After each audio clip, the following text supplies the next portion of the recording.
ತಮ್ಮ ತ್ಯಾಗ, ಶೌರ್ಯ, ಬಲಿದಾನದಿಂದ ಬ್ರಿಟಿಷರ ವಿರುದ್ಧ ಹೋರಾಡಿ ಇಂದಿಗೆ 1897 ಜುಲೈ 4ರಂದು ಅವರು ಜನ್ಮ ತಾಳ್ತಾರೆ. ಕೇವಲ 26 ವರ್ಷಗಳ ಕಾಲ ಅವರು ತಮ್ಮ ಜೀವಿತಾವಧಿಯಲ್ಲಿ ಬ್ರಿಟಿಷರ ವಿರುದ್ಧ ಹೋರಾಡಿದ್ದು. 1924 ಮೇ 7ನೇ ತಾರೀಕು ಬ್ರಿಟಿಷರ ಅವ್ರ ಜೊತೆಗಿರ್ತಕ್ಕಂಥ ಪ್ರತಿಯೊಬ್ಬರಿಗೂ ಪ್ರತಿ ದಿವಸ ಬ್ರಿಟಿಷರು 5ರಿಂದ 10 ಜನನ ಸಾಯಿಸ್ತಾ ಬರ್ತಾರೆ, ಗುಂಡುಕಿ ಕೊಲ್ತಾ ಬರ್ತಾರೆ. ಆಗ ಸೀತಾರಾಮ್ ರಾಜು, ನನ್ನ ಜೊತೆಗಾರರು, ನನ್ನ ಬೆಂಬಲಿಗರು, ಬ್ರಿಟಿಷರ ವಿರುದ್ಧ ಯಾರ್ಯಾರು ಹೋರಾಟಕ್ಕೆ ಇಳಿದಿದ್ದೀರಿ ಅವರು ಸಾಯೋದು ಬೇಡ ಅಂಥೇಳಿ ತಾವೇ ಶರಣಾಗ್ತಾರೆ ಅಂದರೆ ತಾವೇ ಅವ್ರ ಮುಂದೆ ಹೋಗ್ತಾರೆ, ಅವ್ರನ್ನ ಗುಡ್ಡಿಕ್ಕಿ ಸಾಯಿಸಲಾಗ್ತದೆ.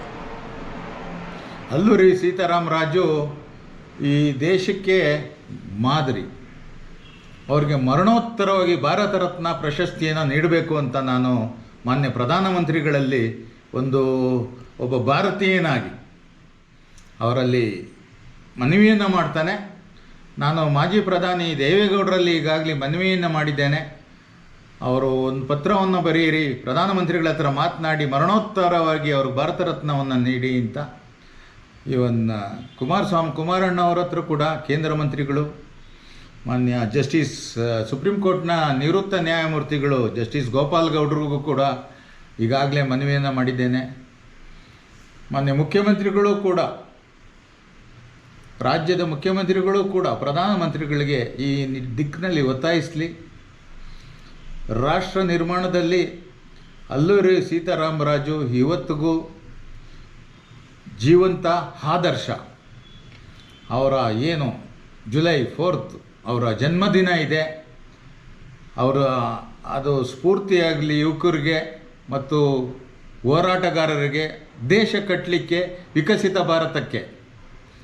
ಮಾನ್ಯ ಪ್ರಧಾನಮಂತ್ರಿಗಳು ಈ ದಿಕ್ಕಿನಲ್ಲಿ ಭಾರತ ರತ್ನವನ್ನು ಪ್ರಕಟಿಸ್ಬೋದು ಅಂತ ನಾವು ಆಶೆಯನ್ನು ವ್ಯಕ್ತಪಡಿಸೋಣ. ಎಲ್ಲರೂ ಕೂಡ ಟಾಟಾ ನಗರದ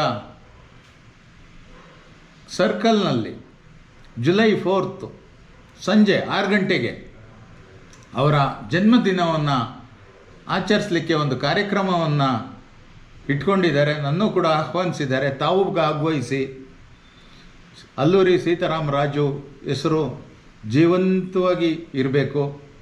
ಈಗಾಗಲೇ ಒಂದು ಏರ್ಪೋರ್ಟ್ಗೆ ಅವರ ಹೆಸರನ್ನು ಇಡಲಿಕ್ಕೆ ಒಂದು ನಿರ್ಣಯವನ್ನು ಕೂಡ ಮಾಡಲಾಗಿದೆ ಅಂತ ಕೇಳಿದ್ದೇನೆ. ಅದಾದಷ್ಟು ಬೇಗ ಆಗಲಿ.